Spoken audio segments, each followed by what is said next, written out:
All righty. Good morning. Good morning. Good morning. Hello, everyone. Rise and shine. Happy Friday to everyone.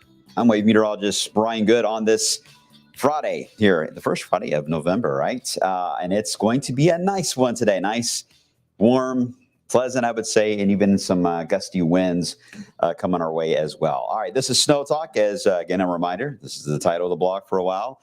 For the next several months, unless we have strong thunderstorms or anything other than wintry weather in a strong, significant way to take place, then that will be a different story. Hopefully that doesn't happen, but the pattern is certainly going to be a warm one for a while, the way it's looking, at least mild, I would say, not overly warm all the time, but there will be some warm spells. But there are some signals down the road that are showing up. In fact, the latest long range, they'll get us into at least early December, some of the data coming in on that. I'm not going to show you too much on December, but I will at least give you an idea of where I think the trends are starting to lean toward here, as this is going to be a busy pattern, very active flow for us across North America especially. But let's get into at least the snowboard. We'll start there.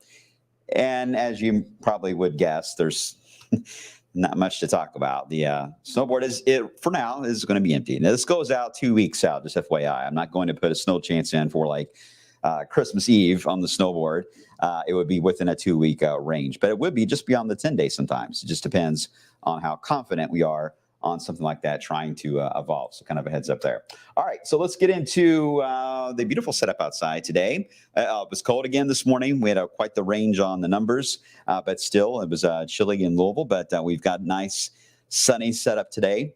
Just a few high things on. Some of those are contrails. They're kind of skipping over us this morning. Even the visible satellite, of course, the sun's not fully into the higher point in the horizon just yet, but you can certainly get the idea that it is mainly clear. Once again, wider view shows how we do have one little wave that is going to be trying to dip in as we head into tomorrow night into Sunday. That is really going to be our next rain chance, and it's just a few raindrops, nothing significant at all that we're talking about. Now, this system is going to kick up the wind, and we're going to get a little breezy today. Gusts 20 to 25 miles per hour. Could see the same story even on Saturday. So a little more on the breezier side. So we're going to be outside doing yard work, taking advantage of the warm weather, or getting the Halloween decorations down, because I have noticed that just about everyone, at least in my neighborhood, hasn't even touched the Halloween decorations because of the cold snap that hit. So everyone, I think, is waiting for the warmer weather, and then they're going to go out there and take them all down. So that may start today. If that's the case, just be aware it will be a bit on the windy side. Here's Futurecast showing the storyline for today into the lower 60s, maybe even mid 60s here in Louisville. Tomorrow, there will be an increase in clouds as that boundary sinks south. Now, notice there's not much green being painted here. Again, the atmosphere is quite dry. Tough to get rain out of this setup, but it will drift down to the south. I think we're good for the U of L game tomorrow. We get into tomorrow night, more than likely between, say, 3 o'clock in the morning to maybe 6 or 7 a.m. on Sunday. That's the window. If there's going to be any raindrops, it would take place at that moment. And again, it would be relatively light. You can see at that point a few light showers or sprinkles begin to show up in the wee hours of your Sunday, but not much of a temperature change. Maybe a slight change here on Sunday, but I still think overall it's going to be a warm weekend for us. And then we'll really begin to warm up as we head into Monday. In fact, a nice little surge of warm air will build in on Monday with highs in the 70s. It's going to be windy on Monday. Then the core of the system still looks to stay in the Great Lakes. That hasn't changed. The tail, the cold front, still would draped over us for Election Day, but the rain chance is going to remain low as it moves on through. It can't roll out an isolated shower just because the front is here in our back door at that point. So we have to at least account for the idea there could be a quick shower or two that could pop on Election Day. But it does look mild. I think we'll be in the 60s, but mainly cloudy, which isn't a bad setup. We don't have any severe weather to worry about here for Election Day. No heavy rain, no snow. All right, so there's no weather issues that would prevent folks from getting out to the polls, which is certainly some good news. Now, that same boundary late into Tuesday night, election night, into Wednesday, will become more of a warm front scenario, may become a little active. The Euro especially likes the idea of it lighting up early Wednesday with some showers, maybe some rumbles of thunder. Don't see anything significant with that at the moment. It will rapidly move north and likely be out of our area, but it should allow for another warm bubble of air for Wednesday. So we warm up on Monday, slight drop at the front in our area on Election Day, and then we push the numbers back up again for Wednesday. A roller coaster ride, right? Now, this little bubble of warm air for Wednesday does have a bit more moisture with it than the first one did. So there is an opportunity to get some showers, maybe some thunder out of this, depending on how this all evolves. Right now, thunderstorm potential looks to be more north and west. I'll show you that in a second. But still, the opportunity for it to get some rain and thunder is possible. The timing on this looks to be nocturnal, so that would also mean that any strong thunderstorm threat will likely be minimized here as it moves on by. And then we got that pocket of cold that drops down. The Euro got, well, some of the model watchers a little excited because the pocket of cold air dipped yesterday on the midday runs right over Kentucky. It was even hinting that there could be a little bit of a rain-snow mix. Well, it's backed away from that idea, back to a more modified setup, which makes more sense right now, and it would head off to the east. We are going to cool down. We are definitely going to cool down after this warm phase here for Wednesday into Thursday. We will have a bit of a drop there, but right now I don't see anything that would really cause any wintry weather. Okay, so that moves out. We then have our next system. There is a bit of a block here for next week, so the models are not, there's a big strong high that sits right over us. The models are not sure what to do with this system because of that high. They don't know if they're going to try to bring it around the high and kind of go north, or will it get pushed way to the south and basically shear it out. So that is still being worked out into next week's setup, but again, nothing significant really showing up on that scenario. I should say the week after next, looking long term. Here's your severe risk potential. This is not from the Storm Prediction Center. This is from the left. Is from more of the learning modules that CSU has at Colorado State. And you can see, well, it's hard to see. I should have made that bigger, sorry. But basically, it's got north and west of, here, let me show you full screen. North and west of Kentucky, very minimal chance for a strong thunderstorm. And that looks to be Indianapolis around St. Louis. Again, they will have the front, more of the that second bubble of warm air on Wednesday, they will be more in the heating of the day scenario, so a little more likely to see that happen. The SIPS, which is a analog type model based on history of weather events, what typically happens, it is also painting a chance at maybe some severe weather into Missouri. So I think right now Missouri and Arkansas probably have the chance to get a couple of strong storms. But there is no official outlook, by the way, from the Storm Prediction Center for this. But just wanted to show you that that is where it's likely to happen with this system. There is nothing after that. You go one frame after that image and time frame, boom, nothing. So I think we're okay. So let's talk about how things are going to evolve for the rest of November. First off, here's the snow cover across the lower 48. It's mainly into the Rockies, northern Rockies especially, and into the northern tier of the country. But it does build, of course, over into the North Pole, Canada. Canada is actually seeing a bit of a surplus on the snowpack compared to normal. That's interesting. And then Siberia, where the white is showing up, certainly has built up the snowpack. As we've talked about, you want to get somehow to get the cold air to translate into the United States. Usually you want it to be a cross-polar flow. You want the air to come off that snowpack and head into the eastern part of the country if you want the cold and you want the snow. Problem is our flow is more westerly and sometimes south as we head into the next 10 days especially. So that means there is no snowpack, that our air is rolling over. So therefore we do not have a cold setup in the extended for now anyway. But here is the latest.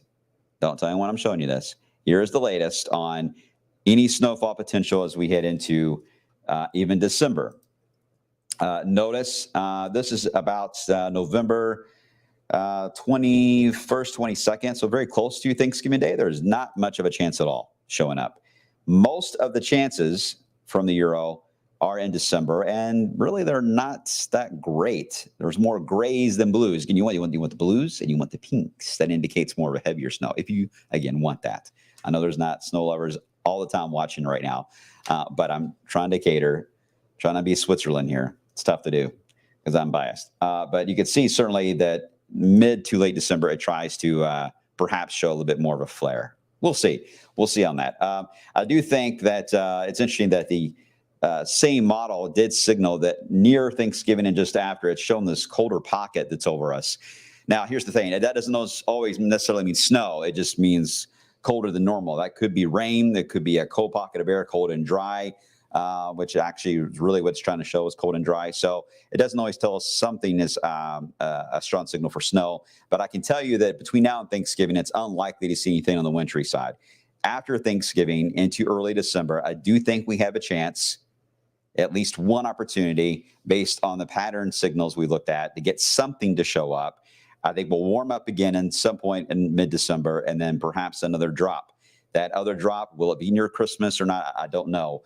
But it's going to be tough. All the way through December, there is going to be certainly a battle with the polar vortex here because it still looks like it's going to be strong for a while. We need to see if it's going to disrupt or move or do the cross or the stretching across the United States. But right now, you can see that pocket of blue is right there at the North Pole. That means it's strong and it's holding on to the cold air. It's not letting go. It's being stingy.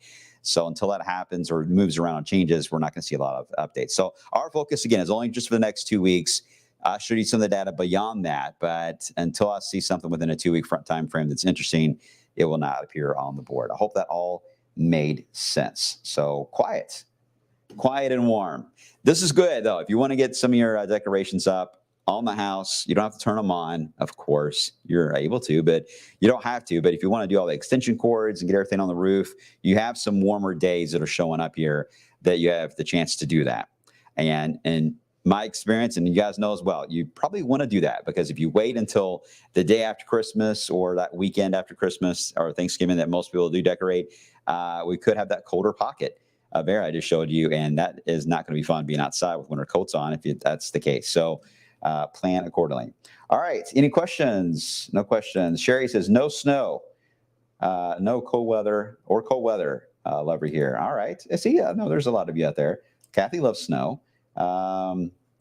Travis, at least a white Christmas. That'll be nice. I mean, we got one last year, right? So it would be nice to get one again. I just don't want it to be 5 below zero. That's not fun. You can't. I love snow, but I want to be able to enjoy it. If it's dangerously cold, and you got to stay inside because of wind chills. That's a bummer. So we don't want to repeat of that. And you're right. Let's see. What'd you say?